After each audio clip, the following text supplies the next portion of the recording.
ये कथा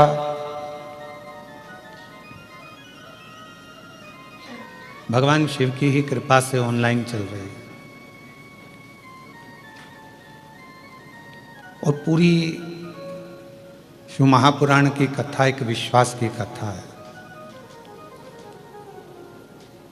जैसे आपको कथा में कहा, वर्णन किया कि अपना परिश्रम, अपनी मेहनत, अपना संघर्ष, जब व्यक्ति अपनी लगनता से काम करता है, मेहनत से काम करता है और परिश्रम पूरा करता है, तो मेरा देवाधिदेव महादेव भी उसका साथ अवश्य देता है और उसको मंजिल तक जरूर पहुंचाता है। शिव आपकी मेहनत का इंतजार करते हैं और आप किसका इंतजार करते हैं कि भगवान शिव कृपा करें। शिव कहते हैं कि पहले तुम मेहनत तो करो, कर्म तो करो। जब तुम मेहनत करोगे, कर्म करोगे, लगनता से आगे बढ़कर कार्य करोगे, तो निश्चित है कि मेरा देवाधिदेव महादेव आपके मार्गों को सुलभ बनाएगा, मार्ग प्रशस्त करेगा।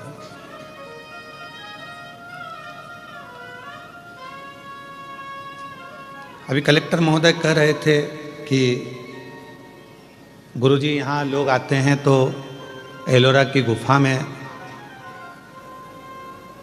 70% लोग एलोरा की गुफा से ही वापस चले जाते हैं, पर वो हमारे कृष्णेश्वर बाबा के दर्शन के लिए नहीं पहुंच पाते। इसलिए कुछ ऐसा प्रावधान रखा जाए कि एलोरा की गुफा से शिव भक्त कृष्णेश्वर बाबा के मंदिर तक पहुंचें और मंदिर का दर्शन कर कर फिर कृष्णेश्वर से यहां से जाएं, तो उनका जीवन कृतार्थ धन्य।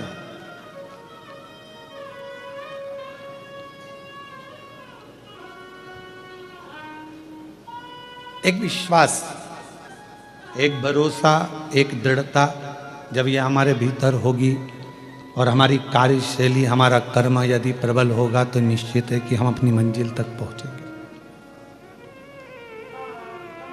आज सबसे ज़्यादा परेशानियां या सबसे ज़्यादा क्रम देखा जाता है तो ये देखा जाता है कि हम इंतजार में बैठे रहते हैं कि परमात्मा कुछ करेगा, परमात्मा कुछ करेगा, पर परमात्मा तो कहता है कि मैं करने को तैयार बैठा हूं, तू आगे तो बढ़। जब तू आगे बढ़ेगा, कदम बढ़ाएगा, तो मैं खुद करूंगा।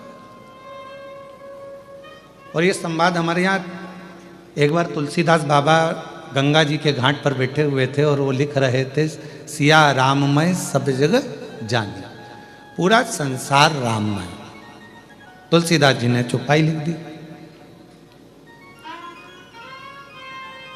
उठ के जाने लगे तुलसीदास बाबा। और तुलसीदास जी जब उठकर जाने लगे रिटर्न, तुलसीदास जी जब उठकर जाने लगे तो एक छोटा सा बच्चा दौड़ कर आया और छोटा सा बच्चा दौड़ कर आकर, बाहर का बढ़ रहा है, अंदर का बढ़ रहा है, छोटा सा बच्चा दौड़ कर आया और छोटा सा बच्चा दौड़ कर आकर कहता है, बाबा उधर से मत जाना, सामने से एक बेल आ रहा है और वो नंदी, वो वृषभ, वो बेल तुम्हें मार देगा, वो नंदी तुम्हें मार देगा, तुम उधर से मत जाओ, तुम उधर से बिल्कुल निकल कर मत जाना, नहीं तो वो नंदी तुम्हें मारेगा। इतने में तुलसीदास जी ने कहा, मैंने अभी हाल गंगा जी के तट पर चौपाई लिखी कि सिया राममय सब जग जानी, सब में राम समाया है, तो नंदी मुझे मार नहीं सकता, क्योंकि उसमें भी राम है, उसमें भी भगवान है। मैं तो जाऊंगा, चले। और इतनी देर में वो नंदी आया और तुलसीदास जी को सींग पे उठाया, पटक दिया, रोंद दिया और चलेगा। तुलसीदास जी को गुस्सा आया, गंगा जी के घाट पर, ये बक्से नहीं चल रहे हैं, तुलसीदास जी को गुस्सा आया, गंगा जी के घाट पर वापस गए, कलम उठाया और चौपाई काटने लगे। इतनी देर में श्री हनुमान जी महाराज आए और हनुमान जी ने कहा, तुलसीदास जी तुम चौपाई क्यों काट रहे हो? कहा, मैंने लिखा कि सिया राममय सब जग जानी। जब मैंने सब में राम देखा था, नंदी में भी राम देखा था, बेल में भी राम देखा था, उस वृषभ में भी राम देखा था, तो उस बेल ने मुझे क्यों मारा? इसलिए मुझे ये चौपाई काटना। तो हनुमान जी बोले तुम बेल में राम देख रहे थे, वो छोटा सा बच्चा आकर बताया, उसमें राम नजर नहीं आया कि उधर नहीं जाना है, वो रास्ता बेकार है, वो रास्ते में कोई खड़ा हुआ है, मार देगा तुमको, तुम्हें काट देगा। अगर कोई बच्चा आकर बता रहा है तो उसमें भी तो राम दिखना चाहिए। हम संपूर्ण ब्रह्मांड में राम देख रहे हैं, पर जो हमारे नज़दीक में है, जो हमारे पास में है, जो हमारे करीब में है, हम उसमें परमात्मा का दर्शन नहीं कर पाते। पितृपक्ष चल रहा है, श्राद्ध चल रहा है, हम पितरों में भगवान देख रहे हैं जो चले गए, और जो घर में माँ बाप बैठे हुए हैं उसमें हम भगवान देख ही नहीं पा रहे।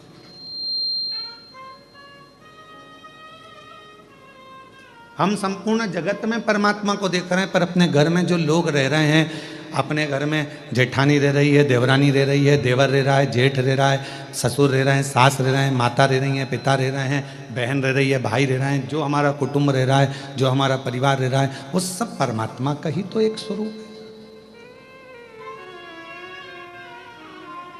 हम उसमें तो हमारे ईश्वर को देख ही नहीं पा रहे, हम परमात्मा को उसमें देख ही नहीं पा रहे। सब में हम भगवान को देखें, पर जो अपने करीब में है, अपने नजदीक में, हम उससे वंचित हैं, उसमें परमात्मा को देखने से वंचित हैं।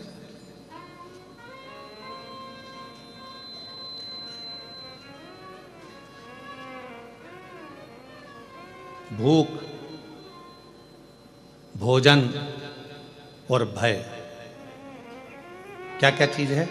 जम के बोलो। भूख, भोजन और भय, ये तीन चीजें हैं। और ये तीनों चीजें व्यक्ति के जीवन में कब समाप्त होती है? जब तक भगवान नहीं मिलता तब तक, परमात्मा नहीं मिलता तब तक। भगवान की कथा में आपका मन लग गया, भगवान के सत्संग में मन लग गया, भगवान के भजन में मन लग गया, शिव जी की आराधना में मन लग गया, तो फिर तुम्हारी भूख भी चली जाएगी। यही कि यही अपने कर्म के प्रति भी, तुम्हारा मन पढ़ाई में लग गया, तुम्हारा मन कार्य में लग गया, तुम्हारा मन अपनी नौकरी में, सर्विस में, व्यापार में, जो तुम लगनता से काम में लग गए, और तुम्हारा दिल यदि काम में लग गया, तो तुम्हें भूख नहीं लगेगी, भूख नहीं लगेगी। पत्नी भी फोन कर कर बोलेगी 1:30 बज रही है, 2 बज रही है, टिफिन भेजा है, कब खाओगे, क्या हो गया, कब आओगे, बार बार वो फोन लगा रही है। पर उसको कौन समझाए कि जब व्यक्ति एक लगन से कर्म के प्रति जागृत हो जाता है, एक लगन से कर्म करने लगता है, परमात्मा की कथा सुन रहा हो, भजन कर रहा हो, कीर्तन कर रहा हो, या अपने कर्म को कर रहा हो, तो उसकी भूख अपने आप चली जाती है, अपने आप चली। फिर दूसरे नंबर पर बताया कि दूसरे नंबर पर जाता है भोजन। भोजन मतलब सामने भोजन रखा हुआ है, सामने बहुत अच्छे पकवान रखे हुए हैं, पर काम में इतने व्यस्त हो जाते हैं, अपने कर्म में इतने डूब जाते हैं, परमात्मा के नाम में इतने डूब जाते हैं कि रखा हुआ भोजन भी अच्छा नहीं लगता, जल्दी जाना है मुझे, अब भी आना, भोजन नहीं। भूख चली गई, भोजन चले गया, और तीसरे नंबर पर है भय। और ये भय कहीं जाता है तो परमात्मा के करीब में जाता है, परमात्मा के नजदीक में पहुंचोगे, भय समाप्त हो जाएगा। कभी आप महसूस करिएगा, कृष्णेश्वर बाबा के मंदिर में 12 ज्योतिर्लिंग में से एक ज्योतिर्लिंग कृष्णेश्वर नाथ जी का जब दर्शन करने के लिए आप मंदिर के अंदर प्रवेश करो, जैसे ही मंदिर के अंदर आप प्रवेश करेंगे और शिखर की छांव में जाएंगे, अपने आप आपका भय समाप्त हो जाता है कि मैं भय से मुक्त, भय से।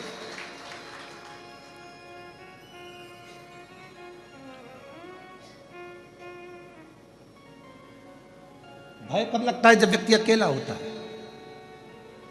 छोटे से बच्चे का हाथ पकड़कर चलो, पूरे मेले में घूमना। कृष्णेश्वर बाबा का जो मेला भरा है ना, आपके आसपास में कोई मेला भरा है तो बच्चा साथ में रहे, अपने पापा के, अपनी मम्मी के, अपने भाऊ के, अपने पिताजी के और माता जी का, अपनी आई का हाथ पकड़ा हो, और बच्चा सब दूर घूमेगा ना, तो उसको मेला बहुत अच्छा लगता है, खूब खुश होता है। मेले में खूब नाचता है, खूब आनंद लेता है, पर वो बच्चे का हाथ छूट गया, अकेला हो गया। अब वो मेला अच्छा लगेगा क्या उसको? जम के बोलो जरा, नहीं लगेगा। कोई उसको गुब्बारा ला कर देगा अच्छा लगेगा, कोई उसको टॉफी ला कर देगा अच्छा लगेगा। बच्चे को मेला कब तक अच्छा लग रहा है? जब तक वो अपने पिता का हाथ पकड़ा हुआ है, तो वो भय से मुक्त है। अब तो कोई भी उस बच्चे को मिलता है तो उसको भय लगता है, उसको डर लगता है। उसी तरह जब तक आप अपनी जिंदगी में एक बार अगर कृष्णेश्वर बाबा के दर्शन नहीं करे हो, तो समझ लो आप भय में पड़े हुए हो। और जिस दिन कृष्णेश्वर बाबा के दर्शन कर लिए, उस दिन भय से मुक्त हो गए। भय से। पिता है मेरा साथ में, मेरा बाबुल है साथ में, मेरा बाबा है साथ में, मेरा शंभू मेरे साथ में है।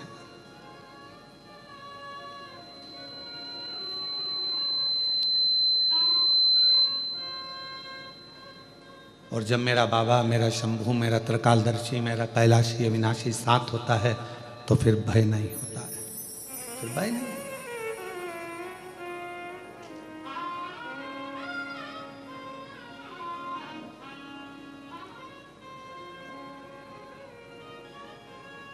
वो कहे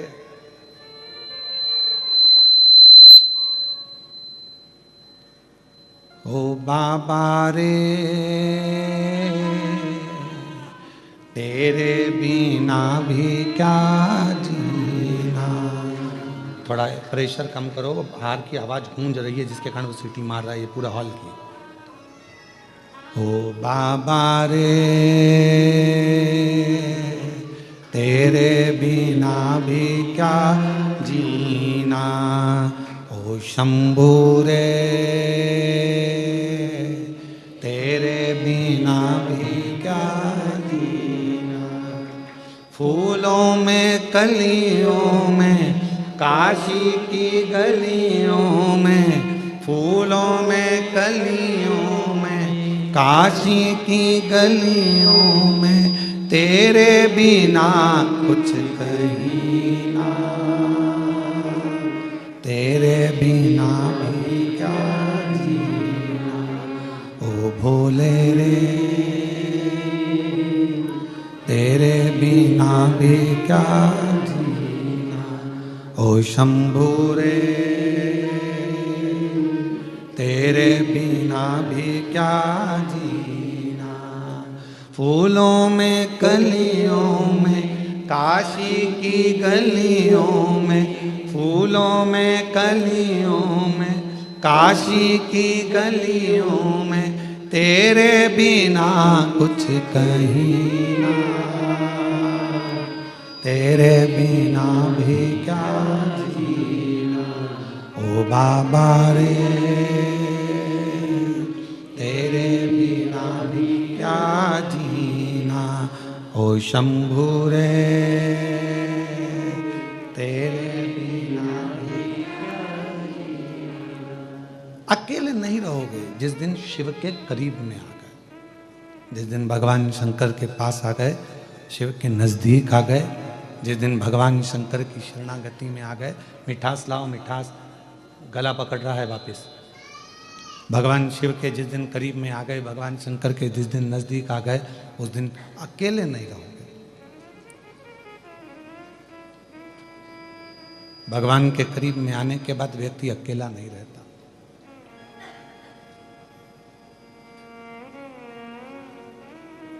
रोज एक लोटा जल चढ़ाते हो, शिव के मंदिर जाते हो, शंकर की शरणागति में जाते हो, मंदिर में एक लोटा जल चढ़ाते हो, तो आप अकेले नहीं।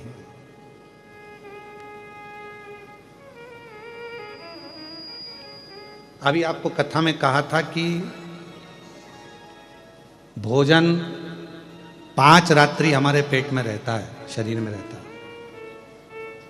दूध जम के बोलो 7 रात्रि हमारे शरीर में रहता है। दही 20 रात्रि हमारे शरीर में रहता है। घी गाय का 1 महीना हमारे शरीर में रहता है। और जो भगवान शंकर के मंदिर में जाकर एक लोटा जल चढ़ाकर उसका आचमन कर लेता है, वो हर घड़ी हर पल शिव हमारी श्वासों में रहता है, हर पल रहता, हर घड़ी रहता।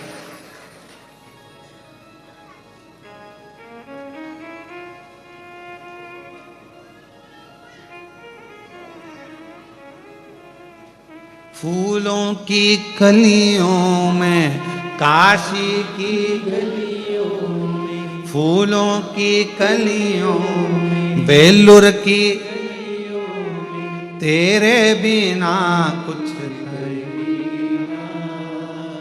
तेरे बिना भी क्या जीना, ओ बाबा रे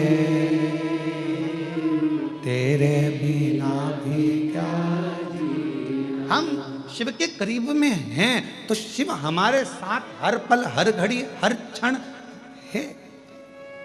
भूख, भोजन और भय शिव के नजदीक में आते से ही चला जाता है। भूख भी चली गई, लगन लग गई, भोजन भी चले गया, मन लग गया, और भय भी चले गए, भय भी चले गए।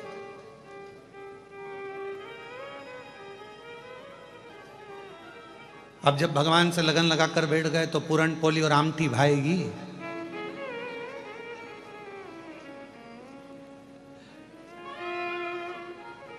फिर तो आमठी और पूरनपोली भी मिर्ची का ठेसा ही नजर आएगी। फिर क्या बात है।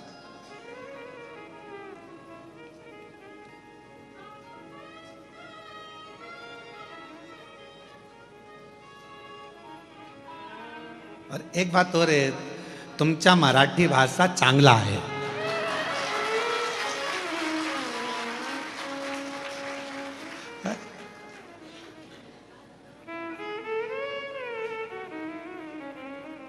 और तुमचा जेवण भी चांगला आहे।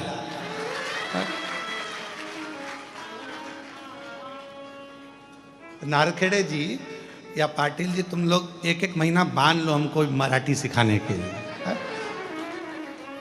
एक महीना एक आओ, एक महीना एक आओ, जहां हमारी कथा चले वहां रहकर 1 घंटा में मराठी सिखाओ। अब शिव के जितने करीब में हम कहेंगे कि फिर ना तो भूख लग रही है, ना भोजन भा रहा है, ना भय। अब होगा जो देखा जाएगा, तुम्हें अपना बना बैठे जो होगा देखा जाएगा। जब उससे लगन लग गई तो फिर अब क्या सोचना। और जब परमात्मा से लगन लगा कर बैठ जाते हैं, जब भगवान से लगन लगा कर बैठ जाते हैं तो फिर कुछ भय नहीं रहता। भय, एक फ्लाइट उड़ रही थी, जा रही थी, बच्ची उसमें खेल रही थी। पायलट ने सूचना दे दी क्रैश होने वाली है। ये फ्लाइट क्रैश होने वाली है, ये सूचना मिली, सूचना मिली। और ऐसी सूचना मिली, जब सूचना मिली कि ये फ्लाइट जा रही है और ये फ्लाइट क्रैश होने वाली है, एक छोटी सी बच्ची को भय नहीं था, बाकी के सबको भय था। महिलाएं रो रही थी, पुरुष रो रहे थे, बच्चे रो रहे थे, पर एक छोटी सी लड़की नहीं रो रही थी। वो नहीं रो रही, वो खेल रही है। उस लड़की से किसी ने पूछा, तुम्हें मालूम है ये फ्लाइट क्रैश होने वाली है, सब मर जाएंगे, सब के प्राण छूट जाएंगे, तुम्हें मालूम है? लड़की कहने लगी, मैं जानती हूं कोई फ्लाइट मिलाइट क्रैश नहीं होगी। उस लड़की से पूछा, तुम्हें कैसे मालूम? अरे अंकल, जो फ्लाइट उड़ा रहा है ना, वो पायलट मेरे पापा हैं। और मेरे पापा को मालूम है, मेरे पिताजी को मालूम है कि मैं इस फ्लाइट के अंदर बैठी हूं। जब फ्लाइट उड़ाने वाला तुम्हारा पिता होगा, उसको मालूम होगा कि तुम अंदर हो, तो वो फ्लाइट क्रैश होने देगा? पूरे दम लगा देगा कि इसमें फ्लाइट में मेरी बेटी बैठी है। तुम्हारी जिंदगी में दुख आया, तुमने शिवजी को 1 लोटा जल चढ़ाना प्रारंभ करा, समझ लो कि तुम्हारी जिंदगी में दुख आया है, मतलब फ्लाइट में तुम बैठे हो, पर याद रखना फ्लाइट चलाने वाला तुम्हारा पिता कृष्णेश्वर महादेव है। क्यों सोचना, किस लिए विचार करना, क्यों सोचना? हम उस पर आधारित तो हों, हम उस पर आधारित ही नहीं हो पाए तो क्या मतलब का? नारखेड़े जी, यहाँ डॉक्टर साहब बैठे नांदेड़ वाले, कथा करवाई इन्होंने नांदेड़ में, तो इतना वहां पर पानी आ गया 2 दिन कथा के बाद में, इतना पानी कि जहां कथा थी वहां घुटना घुटना में पिल्ली पिल्ली पानी हो गया। अब कथा इनके घर से ऑनलाइन हुई, डॉक्टर साहब बोलते रहे गुरुजी कथा पंडाल में होगी कि नहीं होगी। हमने कहा सब बाबा पर छोड़ दो, तुम ऑनलाइन कथा चलने दो।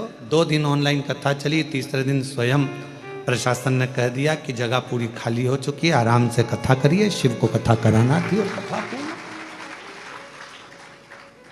हम जब तक ये सोचते हैं, हम जब तक ये विचार करते हैं कि घर में चला रहा हूं, कथा में करा रहा हूं, परिवार में संभाल रहा हूं, ये सब कुछ मेरा है, तब तक हम भय में जिंदगी जीते हैं। और जिस दिन हमने सोच लिया कि सब कुछ भोलेनाथ का, सब कुछ भोलेनाथ का, फिर भय नहीं रहता, फिर भय नहीं रहता। बेटा किसका? शिव जी का। तुम अपना क्यों मान रहे हो?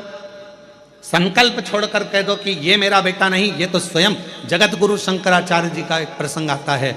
जगत गुरु शंकराचार्य जी जब बाल्य अवस्था में थे, छोटी सी अवस्था थी और उनके अंदर इतनी विद्वत्ता थी भगवत भजन की, और वो जब माता जी के साथ में एक तालाब में गए तो माँ उनको जाने नहीं दे, उनको भजन करने नहीं दे, उनको लगे कि ये मुझे छोड़कर चले जाएगा।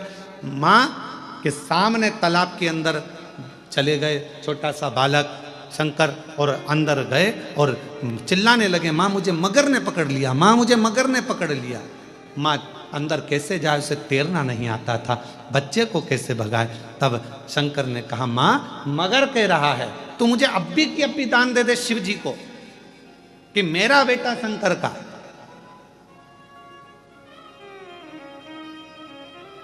तो बच जाऊंगा। शिव को दान दिया, शंकर का हो गया। आज वो पूरे विश्व में जगत गुरु शंकराचार्य जी ने 4 पीठों का निर्माण कर संपूर्ण जगत को आनंद दिया। हम सोच कर बैठे हैं ये घर मेरा है, ये जमीन मेरी है, जायदाद मेरी है, परिवार मेरा है, कुटुंब मेरा है, बेटे मेरी, बहू मेरी, पोता मेरा, पोती मेरी, नाती मेरे, पंती मेरे, सब मेरे अपने हैं। ये बेटी मेरी है, दामाद मेरे हैं, ये मेरा है, वो मेरा है। ये सारा भ्रम छोड़ दो। तुम्हें लग रहा है कि अब मेरे से कुछ भी नहीं सद रहा, तब हाथ में जल लेकर कह दो, अब शंकर ये तेरा बेटा है, ये तेरी बेटी है, ये तेरी पुत्री है, ये तेरा पुत्र है, अब तुझे संभालना है, अब मेरा नहीं है। अगर वो संसार सागर में, जैसे मार्कंडेय बाबा के लिए वर्णन किया गया कि मार्कंडेय जी की तो उम्र थोड़ी सी थी, और मार्कंडू जी ने कह दिया कि मार्कंडेय को शिव की भक्ति में लगा दो, उसके भरोसे छोड़ दो, उसके आश्रित छोड़ दो। जब उसकी औलाद हो जाएगी, उसकी संतान हो जाएगी तो वो संभालेगा। आखिरी में हुआ क्या, मार्कंडेय जी को उम्र प्राप्त हो गई, ऐसी उम्र कि वो प्राण ना छूटे।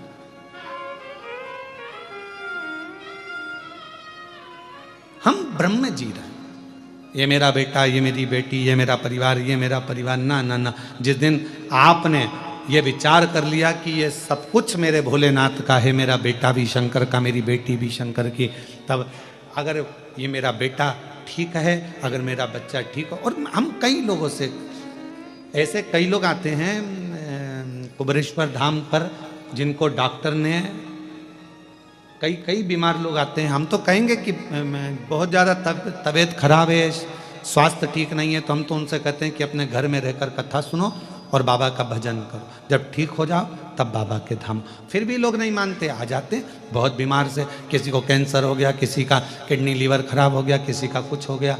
कई लोग मिलते भी हैं तो हम उनसे कहते हैं कि आप क्या हो गया, तो कहा गुरुजी ये कैंसर जैसी बीमारी हो गई और डॉक्टर ने 4th स्टेज का बोला है, अब जाने का समय आ गया। हमने कहा कि आप किसके पुत्र हो, तो वो कहते हैं हमारे पिताजी का नाम ये है। फिर हमने पूछा तुम्हारे दादाजी का नाम क्या है, तो हमारे दादाजी का नाम ये है। तब हमको कहने में आ जाता है इतनी बड़ी बीमारी हो गई, तो ईमानदारी से बताओ दादाजी का नाम तुम्हें लेने से पहले, पिताजी का नाम लेने से पहले कोई तुमसे